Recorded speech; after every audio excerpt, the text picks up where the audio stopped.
Hello, नमस्कार। मेरा नाम प्रोफेसर डॉक्टर राधा गुप्ता है। मैंने लगभग 22 साल तक वेरियस लॉ कॉलेजेस में प्रिंसिपल पद पर कार्य किया है एवं एमिटी यूनिवर्सिटी राजस्थान जयपुर में प्रोफेसर पद से रिटायरमेंट के बाद अब मैं 5 ईयर लॉ कॉलेज एवं department of law university of Rajasthan में टीचिंग का कार्य कर रही हूँ।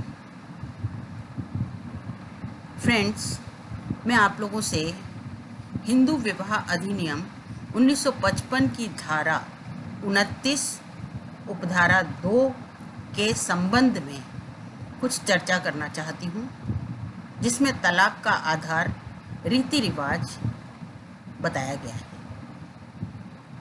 इस धारा को लागू करने के बाद नारी के साथ कितना अत्याचार किया है, अनचाहे ही अत्याचार किया है कि पूरी घनी आबादी, जो आधी आबादी भारतवर्ष की है, उस नारी के साथ इस सबसेक्शन को लागू करके अनचाहे ही कानून ने नारी के साथ अत्याचार किया है, जबकि नारी के पीछे ही सारे कार्य संपन्न होते हैं। नारी नहीं है तो कार्य भी नहीं है। अब अपने सबसे पहले ये आता है कि आज की पृष्ठभूमि में भी महिलाएं पढ़ी लिखी हैं और अधिक से अधिक उच्च पद पर वो उन्होंने ग्रहण किया हुआ है, लेकिन फिर भी आज भारत की नारी जो है वो फिर भी अत्याचार सहन करते हुए भी मूक बनकर रह जाती है। पुरुष जो है वो कानून के शिकंजे को जानता है और वो ये जानता है कि अगर एक पत्नी के जिंदा रहते हुए वो दूसरी पत्नी से विवाह कर लेगा तो वो द्विविवाह का दोषी आईपीसी के अंतर्गत माना जाएगा और उसको दंडित किया जाएगा। लेकिन फिर भी वो ज़्यादातर अधिकांश पुरुष वो ये चाहते हैं कि पत्नी तो आए ही, मतलब पत्नी काम करने के लिए तो आएगी ही, लेकिन साथ में वो बहुत सारा धन भी लेके आए। और अगर नहीं लेके आती है तो वो चाहता है कि मैं किसी भी रूप में इससे तलाक लेकर दूसरा विवाह कर लूँ। अब ना तो स्त्री ने क्रूरता की है, जो कि आधार सेक्शन 13 में दिया गया है, ना उसने अभित्याग किया है, ना वो अस्वस्थ चित्त की घोषित की गई है, ना ही वह संन्यास ग्रहण किया हुआ है, और ना ही कोई भी आधार उनके पास, पुरुषों के पास तलाक की नहीं है, क्योंकि पत्नी पूरी तरह से फिट है। लेकिन फिर भी वो तलाक लेना चाहता है। अब वो आता है कि आपसी सहमति से तलाक मिल जाए। वो किसी भी रूप में पत्नी से बहला फुसलाकर सहमति लेना चाहता है। अब वो सहमति भी नहीं देती है, फिर भी वो तलाक लेना चाहता है। तो वो अब एक खेल करता है कि वो हिंदू विवाह अधिनियम की धारा 9 का सहारा लेता है। 9 का कब सहारा लेता है? पहले तो वो इस तरह के पोजीशंस पैदा करता है कि वो स्त्री जो है वो घर छोड़कर किसी भी तरह से चली जाती है। वो सोचती है कि अब यहाँ पे रहने से कोई फायदा नहीं है। जब वो चली जाती है तो वो धारा 9 का सहारा लेता है और दाम्पत्य अधिकारों की पुनर्स्थापना की याचिका कोर्ट में दाखिल करता है।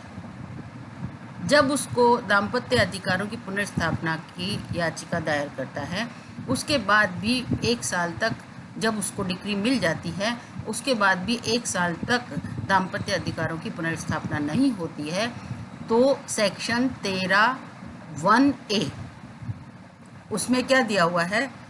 एक शब्द दिया हुआ है, कोई भी पक्षकार, आइदर पार्टी। आइदर पार्टी में क्या है? चाहे वो पीड़ित है या नहीं है।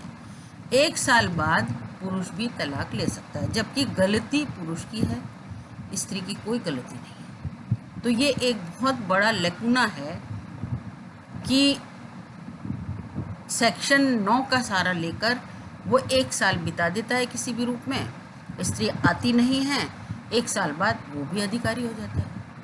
अब इसमें भी जब उसको सफलता नहीं मिलती है तो वो कहता है कि मैं किस तरह से लूँ, इससे तलाक किस तरह से लूँ। ना तो उसको जुडिशियल सेपरेशन मिल रहा है, ना उसको रेस्टिट्यूशन ऑफ कॉन्जुगल राइट्स मिल रहा है, ना उसको किसी रूप में सहमति मिल रही है, तो वो तलाक नहीं ले पाता है। अब वो क्या करता है कि सेक्शन 29 सब सेक्शन 2 का सहारा लेता है। उसको मैं एक बार पढ़ना चाहूँगी कि सेक्शन 29 सब सेक्शन 2 में क्या कहा गया है कि इस अधिनियम में अंतर्विष्ट कोई भी बात, इस अधिनियम में अंतर्विष्ट कोई भी बात रूढ़ि से मान्यता प्राप्त या किसी विशेष अधिनियम द्वारा प्रदत्त किसी हिंदू विवाह का विघटन अभिप्राप्त करने के अधिकार पर प्रभाव नहीं डालेगी, चाहे वह विवाह इस अधिनियम के पूर्व अनुष्ठापित हुआ हो चाहे पश्चात। इसका मतलब यह है कि यदि किसी जगह कोई रूढ़ी है तलाक की किसी भी रूप में, तो कानून के जो भी सेक्शन, जो भी नियम विनियम दिए गए हैं, वो सब धरे की धरे रह जाते हैं, रीति रिवाज ऊपर हो जाते हैं, रूढ़ी ऊपर हो जाती है। तो सेक्शन 13(1)(a) तो एक खोखलापन है ही। ये सूनापन क्या है कि वो स्त्री और वर और वधू दोनों की दोनों वो वयस्क भी हैं, दोनों सक्षम हैं, स्वतंत्र सहमति दिए। सेक्शन 5 के जो प्रावधान हैं वो भी इस अधिनियम के अंतर्गत जो सेक्शन 29 सब सेक्शन 2 दिया गया है उसमें धरे की धरे रह जाते हैं। अब वो पुरुष क्या करता है कि वो किसी भी रूप से रूढ़ी उत्पन्न करता है, अपने दिमाग की उपज है, किसी भी रूप में रूढ़ी का उद्भव कर लेता है, और वो हिंदू विवाह अधिनियम 1955 के जितने भी प्रावधान हैं वो धरे की धरे रह जाते हैं। मतलब आधार रूपी महल धराशायी हो जाता है। अब मैं एक बात ये शेयर करना चाहूँगी कि चूँकि मैं बांसवाड़ा में करीबन लॉ कॉलेज में 21 साल रही, तो वहाँ पे क्या रिवाज है आदिवासियों में कि जब दोनों का विवाह होता है तो पुरुष जो है लड़की के पिता को दापा देता है। दापा मतलब कि वो कुछ नगदी देता है, 10,000 5,000 और प्लस जेवर देता है। यहाँ पे यह है कि लड़की वाले देते हैं, वहाँ यह है कि लड़की वाले के पिता को पुरुष देता है, और वो जो नगदी होती है वो तो पिता के पास रह जाती है, और जो जेवर होते हैं वो ससुराल में आ जाते हैं लड़की के संग। लेकिन उसमें क्या रूढ़ी है कि 1 दिन बाद भी वो तलाक ले सकता है। तलाक कैसे लेता है? फाड़गति। फाड़गति का मतलब है चुनरी को लिया और इसको फाड़ दिया, वो फाड़गति कहलाती है, वो तलाक होता है। वो जिस दिन विवाह हुआ है उसके दूसरे दिन ही फाड़गति के रूप में, रूढ़ी के रूप में तलाक ले सकता है। तलाक लेने के समय उसे क्या करना होता है कि जिस लड़की से दूसरी लड़की को जिस लड़की से मतलब विवाह करना चाह रहा है वो, तो उस लड़की के बाप को, उस लड़की के पिता को, उस लड़की के पिता को वो जो 5,000 10,000 दिए थे उससे भी ज़्यादा उसको ऑफर कर देता है। तो अब वो दूसरी लड़की आ जाती है, वो कहलाती है नातायत, मतलब नातायत कौम है आदिवासी। इसका मतलब क्या है कि वो दूसरी पत्नी को नाते ला सकता है, इसी प्रकार तीसरी पत्नी को भी ला सकता है। मतलब खेल क्या है कि ना तो उसके सेक्शन 5 के प्रावधान उसमें लागू हुए, ना सेक्शन 13 के लागू हुए, ना 10 के हुए, ना 9 के हुए, ना किसी के भी हुए, सिर्फ रीति रिवाज ऊपर है। तो ये रीति रिवाज क्या है? एक खोखलापन, एक कमी, जिससे कि अनचाहे ही स्त्री के साथ इतना बड़ा अत्याचार किया है कानून ने कि वो सारे कानून के प्रावधान धराशायी हो जाते हैं और वो सारे के सारे जो भी रूढ़ी है वो ऊपर चली जाती है। तो मेरा कहना यह है कि धारा 29 उपधारा 2 को संशोधित किया जाना चाहिए। ये तभी किया जाना चाहिए जबकि कानूनी प्रावधान किसी जगह पे कानूनी प्रावधान लागू नहीं हो रहे हों, तब रीति रिवाज को ऊपर किया जाना चाहिए।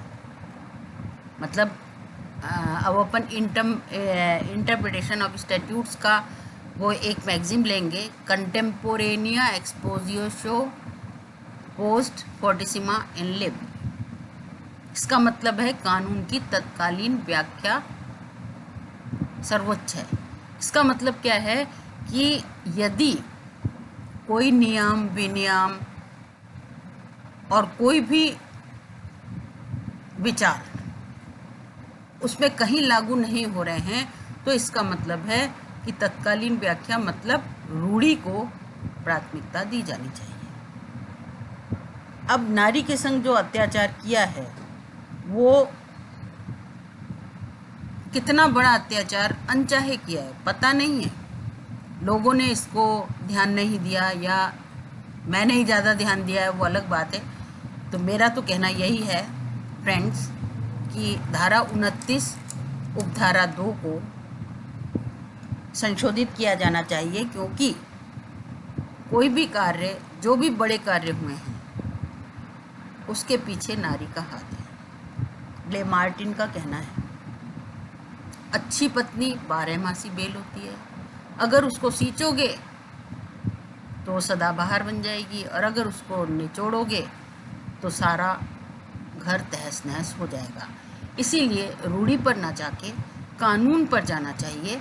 कानून और रीति रिवाज दोनों में अगर मतभेद हो तो कानून को पहले ऊपर माना जाना चाहिए, मतलब स्ट्रिक्ट इंटरप्रिटेशन किया जाना चाहिए। नमस्कार।